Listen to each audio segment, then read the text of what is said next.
Good morning. कल हमने दो क्वेश्चन द्वंद्व योग विधि से वर्गमूल ज्ञात किए थे। आज हम फिर से वर्गमूल ही द्वंद्व योग विधि से वर्गमूल ही ज्ञात करेंगे। अच्छा टॉपिक है, परीक्षा के अंदर ये लगभग पूछा ही जाता है, क्योंकि ये इसके अंदर ना द्वंद्वांक के गुण भी आ जाते हैं। जो हमने भाग विधि सीखी उसके भी, जो द्वंद्व योग विधि से किए उसके भी इसमें थोड़े थोड़े गुण मिलते हैं। तो देखो, आज हम 21-16 का वर्गमूल ज्ञात करेंगे और किस विधि से? द्वंद्व योग विधि से ही करेंगे। तो द्वंद्व योग विधि में सबसे पहले संकेत लिखने पड़ते हैं।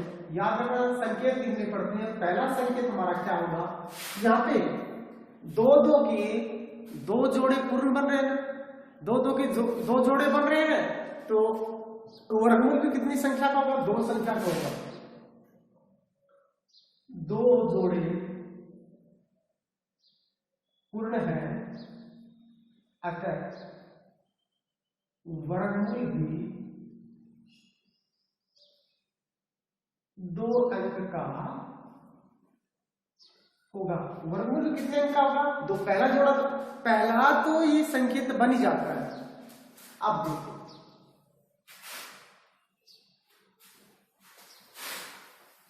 यहां पे जो पहला जोड़ा है वो और बाकी बच गया आगे, लिख देंगे ना इतना कर। अब दूसरा संकेत, प्रथम जोड़ा 21 के, प्रथम जोड़ा 21 किसके वर्ग के करीब है? 4 के वर्ग के निकट है। निकट है ना 4 के, तो 4 तो शेषफल हो जाएगा ना। शेषफल क्या होगा? शेषफल होगा 21 माइनस 4 तो 16, 5। शेषफल कितना होगा? 5। तो शेषफल को हमेशा कहां उतारते हैं? अगली संख्या के नीचे। यार ये तो बातें थी नॉर्मल। अब यहाँ पे जो हमारा नया भाज्य और नया भाज्यक आएगा वो लिखनी पड़ेगी। सबसे पहले तो हमारा नया भाज्यक जिसका हमें भाग देना है वो ज्ञात करना। वो हमेशा जो हमारी जो हमारा पहला वर्गमूल अंक आया है उसका दुगुना होता है, यानी 2 का 4 का दुगुना, 4 दूनी 8। और यहाँ पे लिख देंगे कितना? 8। यहाँ पे कितना लिख देंगे? 8। अब हमारे यहां से नया भाज्य, और नया भाज्य क्या है? 51। और जो पहला नया भाज्य है ना वो ही हमारा संशोधित भाज्य है, उसमें से हमें कुछ घटा नहीं सकते। तो हमारा यहाँ संशोधित भाज्य भी कितना हो गया? 51 हो गया ना, यानी संशोधित भाज्य भी कितना हो गया? 51 हो गया।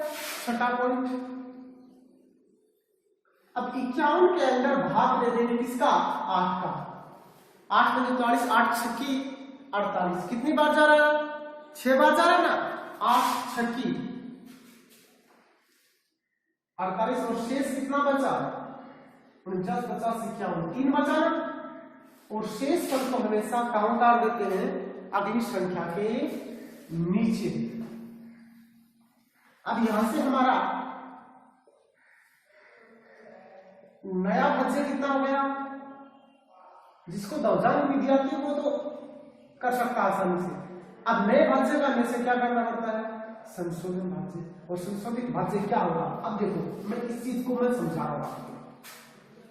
जब हमारे पास एक अंक होता है, यहाँ पे जब हमारे पास एक अंक होता है तो संशोधित करते समय ये याद करो, पीछे हमने द्वंद्व योग विधि से वर्ग ज्ञात किया था। तो एक अंक आ रहा था उसका हम स्क्वायर कर रहे थे, एक अंक आ रहा था उसका हम क्या कर रहे थे? स्क्वायर कर रहे थे। तो एक ही अंक है हमारे पास, तो एक का हम क्या करते हैं? स्क्वायर करते हैं ना। और 36 में से 6 का स्क्वायर घटा देंगे, और 36 माइनस 36 यानी कितना बच गया? 0। और ये हमारा आंसर आ गया कितना? 46। यदि अब देखो, यदि आगे भी होता ही, आगे आएंगे जिससे मैं बता भी दूंगा, आगे भी यदि 2 अंक आ गए, अब संशोधन करते समय क्या करते हैं? अब जब हमारे पास 2 अंक आते हैं तो हम क्या करते हैं? दोनों अंकों को 2 से गुणा कर देते हैं। यही तो होता है। जब हमारे पास 3 अंक आ जाते हैं तो बाहरी बाहरी को तो 2 से गुणा कर लेते हैं और बीच वाले का वर्ग करके इसमें से जोड़ देते हैं। जब हमारे पास से यहाँ पे 4 अंक आ गए तो बाहरी बाहरी को 2 से गुणा कर देते हैं और बीच वाले को आपस में दोनों को 2 से गुणा कर देते हैं, उन्हें जोड़ देते हैं। यानी इसी प्रकार से प्रोसेस चलती रहती है, जो हमने पीछे किया था वैसा का वैसा ही। तो इससे नेक्स्ट क्वेश्चन देखो, आशा करता हूं आपको शायद समझ में आ गया होगा। नेक्स्ट देखो 42-25, 42 और 25। सबसे पहले हम क्या करते हैं, जोड़े देखते हैं। हमारे पास संकेत लिखेंगे और संकेत में हम क्या लिख देंगे, 2 जोड़े पूर्ण है, अतः वर्गमूल भी 2 अंक का होगा। वर्गमूल भी कितने अंक का होगा, 2 अंक का होगा। सेकंड, अब यहां पे हम सबसे पहले इसका एक जो डायग्राम होगा वो बनाएंगे। अब इनको मान को रखेंगे, यहाँ पहले प्रथम जोड़ा 42, बाकी बच गए वो आगे। अब ये 42 किसके वर्ग के निकट है, यानी 42 किसके वर्ग के निकट है, प्रथम जोड़ा लिख दिया, प्रथम जोड़ा 42 है। 42 से किसके 6 के वर्ग के ना, 6 के वर्ग के निकट है, तो यहाँ पे तो 6। अब हमारा आएगा क्या, शेषफल ना, शेषफल कितना होगा, 42 माइनस 36 बच गया 6। तो शेषफल को काम करते हैं आगे।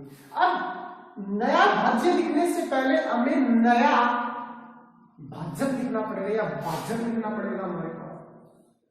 तो नया भाजक, और नया भाजक जो हमारा पहला वर्गमूल अंक है उसका दुगुना होता है, यानी 2 गुना 6 यानी 12। यहाँ पे कितना लिख देंगे हम, 12। अब आगे जो हम जंग करते वैसा का वैसा कर दो, नया भाज्य, और हमारे पास नया भाज्य कितना है, 62। नए भाज्य का हम क्या करते हैं, संशोधन। तो 62 माइनस, यहाँ पे हमारे पास कोई अंक नहीं है, तो हम नया भाज्य हमारा जो हमारा नया भाज्य वही हमारा क्या रहेगा, संशोधन ना, क्योंकि यहाँ पे हमारे पास कोई अंक ही नहीं है, तो हम किसको घटाएंगे, नहीं घटा सकते ना। यहाँ पे हमारे पास कोई अंक ही नहीं है तो हम घटाएंगे किसको, तो हमारा जो नया भाज्य वही हमारा क्या होगा, संशोधन होगा। छठा पॉइंट आप कितने भी बना दो। अब हम 62 में भाग दे देंगे किसका, जो हमारा नया भाज्य का आएगा, 12। 12 पंजो 60 ना, 5 बार 12 पंजो 60, शेष कितना बचा, 2। और शेषफल को कहाँ उतार देंगे, अगली संख्या के नीचे। शेषफल को कहाँ उतार देंगे, अगली संख्या के नीचे।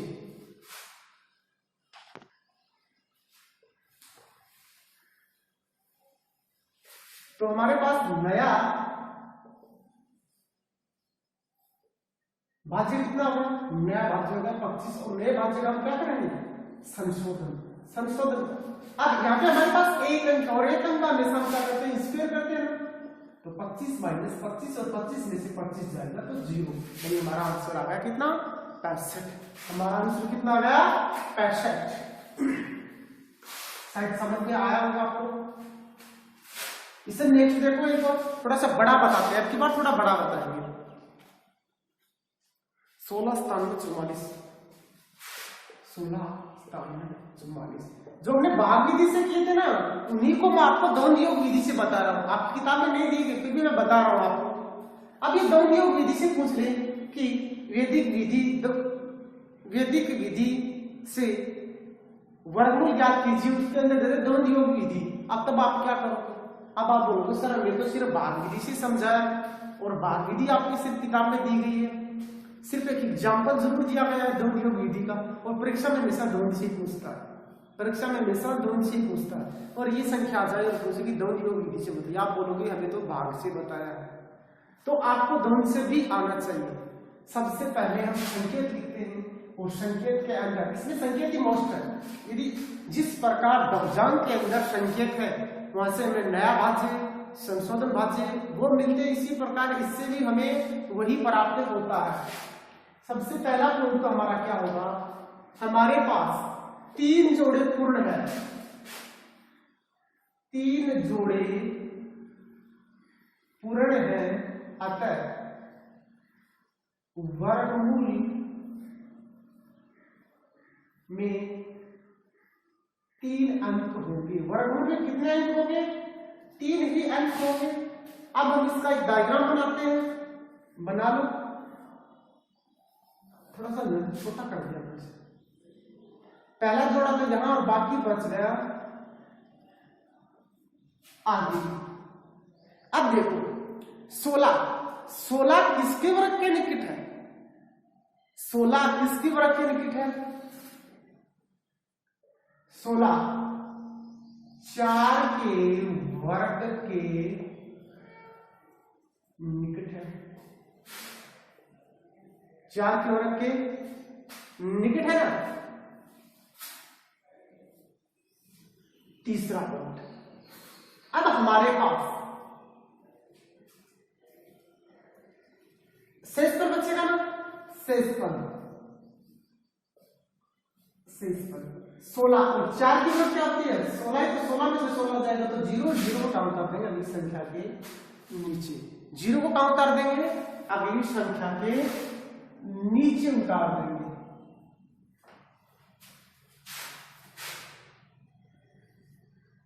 अब हमारे पास नया भाज्य हो, नया भाज्य से पहले हमें नया भाजक लिखना है। तो नया भाजक हमारा क्या होगा? वो होगा जो हमारा पहला वर्गमूल का अंक है उसका दुगुना, यानी 8। यहां पे लिख देंगे 8। अब हम नया भाज्य लिख देंगे, नया भाज्य लिख देंगे। नया भाज्य है 0 0 और नए भाज्य का हम संशोधन करेंगे तो वो ही आएगा, क्योंकि यहाँ पे कोई संख्या नहीं है।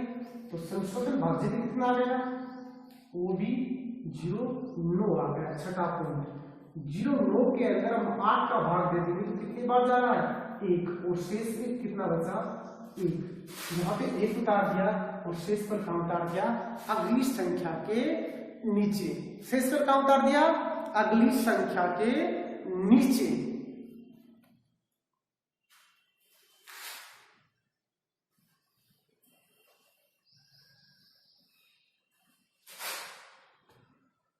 यहां से नया भाज्य कितना हो गया? नया भाज्य हो गया 17 और नए भाज्य का हम क्या करेंगे? संशोधन भाज्य। और संशोधन भाज्य करेंगे तो 17 माइनस, यहाँ पे सिर्फ एक अंक है तो एक अंक का हमेशा क्या करते हैं? स्क्वायर करते हैं और एक का स्क्वायर क्या होगा? 1 ही होगा और यहाँ पर जाएगा 16। 8वां पॉइंट, अब 16 में हम भाग देंगे किसका? 8 का। कितनी बार जा रहा है? पूरा जा रहा है। कितनी बार? 2 बार गया ना। और शेष कितना बचा? 0। यह उतार दो 2 और शेष का कितना बचा? 0 और शेष को कहाँ उतार देंगे? अगली संख्या के नीचे। शेष को कहाँ उतार देंगे? अगली संख्या के नीचे उतार देंगे ना। 9वां पॉइंट, नया भाज्य कितना हमारे पास? नया भाज्य कितना है? 4। 0 4 तो है और नए भाज्य का हम क्या करेंगे? संशोधन ना, और संशोधन करेंगे तो 4 माइनस। हमारे पास जब 2 अंक होते हैं तो उनको हमें 2 से गुणा कर लेते हैं। 4 माइनस 2 दूनी 4 और 4 1 4 और 4 में से 4 जाएगा तो 0। 4 में से 4 जाएगा तो 0। कितना? 4 में से 4 जाएगा तो 0 तो बचा। 10वां। अब संशोधन भाज्य में हमेशा भाग देते हैं, 0 में भाग देंगे 8 का तो 0 बार ही जाएगा। आगे 0 बार गया ना तो शेष भी क्या बचेगा? 0 बचेगा और शेष को कहाँ उतार देंगे? अगली संख्या के नीचे। तो नया भाज्य कितना हो गया? नया भाज्य हो गया 0 4 और नए भाज्य का हम क्या करेंगे? संशोधन भाज्य। और संशोधन भाज्य करेंगे तो 0 4 माइनस। अब हमारे पास 3 संख्या है, 3 संख्या होती है तो बाहरी संख्या को 2 से गुणा करेंगे, यानी 2 गुणा 1 गुणा 0, 2 से कर लिया बाहरी, प्लस बीच वाली का स्क्वायर करते हैं तो ये तो 0 हो जाएगा। 2 की स्क्वायर कितनी होती है 4 ना, और 4 - 4 यानी 0, और ये हमारा आंसर आता है कितना 412। एक और बता देता हूं, इतना ही बड़ा बताऊंगा, उसके बाद शायद आपको अच्छे से समझ में आ गया होगा। यानी जब आपको यदि संकेत आते हैं अच्छे से तो आप इन्हें आसानी से कर सकते हो। यदि आपको दौर्जान की विधि याद है, थोड़ी थोड़ी आपको द्वंद्व योग विधि जिसमें 2 अंक दिए गए, 3 अंक दिए गए, 4 अंक दिए गए, तो उन्हें कैसे करते हैं। देखो एक क्वेश्चन हो,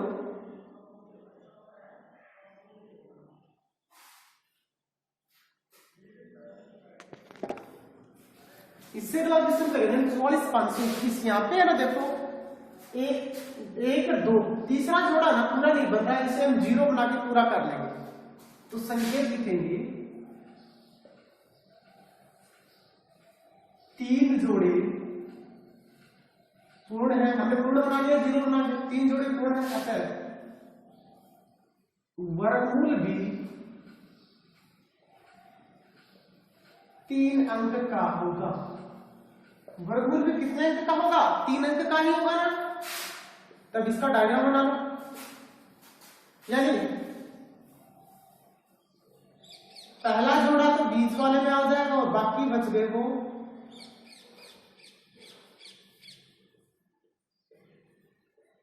आगे। अब हम 0 4 2 के वर्ग के निकट है ना, 2 के वर्ग के निकट है। और अब यहां पे हमारा शेषफल, तीसरा पॉइंट क्या हो जाएगा शेषफल, और शेषफल क्या होगा जी 4 माइनस और 2 की वर्ग 4 में से 4 जाएगा 0, और शेषफल को हमें हमेशा अगली संख्या के नीचे उतारते हैं। और हमारे पास नया भाज्य लिखने से पहले नया भाजक लिखेंगे, और नया भाजक वर्ग पहले वर्गमूल अंक का दुगुना, यानी 2 गुणा 2 यानी 4। यहां से नया भाज्य लिखेंगे, और नया भाज्य हमारा क्या होगा, नया भाज्य होगा 0 4, और नए भाज्य हम क्या करते हैं संशोधन, और संशोधन में हमारा क्या रहेगा 0 4, क्योंकि यहाँ पे हमारे पास कोई संख्या ही नहीं है।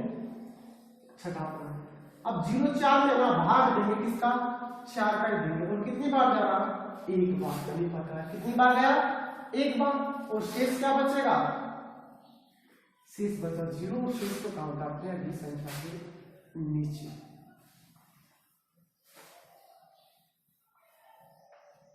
सातवां पॉइंट, नया भाज्य कितना हो गया 0.5, नए भाज्य क्या करेंगे संशोधन भाज्य ना, और संशोधन भाज्य 1 अंक है तो 1 की स्क्वायर क्या होगी 1 ही होगी, और 5 में से 1 जाएगा तो 4 ही बचा। 8वां पॉइंट, 4 में किसका भाग देंगे 4 का देंगे, और 4 में 4 का देंगे तो फिर से कितने बार 1 बार, और शेष कितना बचा 0, और शेष को काउंट कर देंगे अगली संख्या के नीचे। नया भाज्य कितना हो गया 0 2, नए भाज्य क्या करेंगे संशोधन भाज्य 0 2 माइनस, जब हमारे पास 2 अंक आते हैं तो उनको 2 से गुणा कर लेते हैं आपस में, तो 0 2 2 एकम 2 2 एकम 2, 2 में से 2 जाएगा तो 0 बचा। 10 में हम 4 का भाग देंगे तो 0 बार ही जाएगा, 0 बार ही तो जाएगा, और शेषफल में कितना बचा 0, और शेषफल को काउंट कर देंगे अगली संख्या के नीचे। नया भाज्य कितना गया 0 1, नए भाज्य क्या कर देंगे संशोधन भाज्य ना, यानी 0 1 माइनस, जब 3 अंक होते हैं तो बाहरी को 2 से गुणा करेंगे, बाहरी को 2 से गुणा करेंगे, यहाँ पे 0 तो 0 हो जाएगा, और बीच वाले का स्क्वायर हो, 1 की स्क्वायर करते हैं 1, और यहाँ पे बच गया 0, और हमारा आंसर आ गया 211। यानी हमने 4-5 क्वेश्चन द्वंद्व योग विधि से भी कर लिए, भाग विधि से भी किए थे, तो ज्यादा मोस्टली द्वंद्व योग विधि ही है, इसी से परीक्षा में पूछा जाता है। अब 2-4 बार निकालोगे तब समझ में आएगा भाई, एक बार में तो नहीं आएगा। बस 2-3 चीजें हैं वो खास कर ध्यान रखना। एक जोड़ा जो पहला जोड़ा वो तो बीच वाले, बाकी जोड़े आगे चले जाते हैं, एक तो ये चीज रखनी है। दूसरी, पहला जोड़ा किसके वर्ग के निकट है वो तो नीचे आ जाएगा, उसका दुगुना जो हमारा नया भाजक होगा वो होगा। और बाकी सेम की सेम प्रोसेस है दवजांक विधि। यदि दवजांक विधि आती है तो ये विधि बिल्कुल आसान है, यदि दवजांक विधि नहीं आती तो ये विधि तो नहीं आएगी आपको। तो इससे पहले आपको दवजांक विधि सीखनी पड़ेगी। द्वंद्व योग विधि में जो बताया जाए 3 अंक हो, 2 अंक हो, 1 अंक, तो क्या करते हैं वो चीजें सीखनी होंगी। बस ये ज्यादा मोस्ट है। बस आज के लिए इतना ही। कल हम जो हमारा आगे का टॉपिक है वैदिक विधि से पूर्ण घन संख्या का घनमूल ज्ञात करना, यानी हम घनमूल ज्ञात करना सीखेंगे।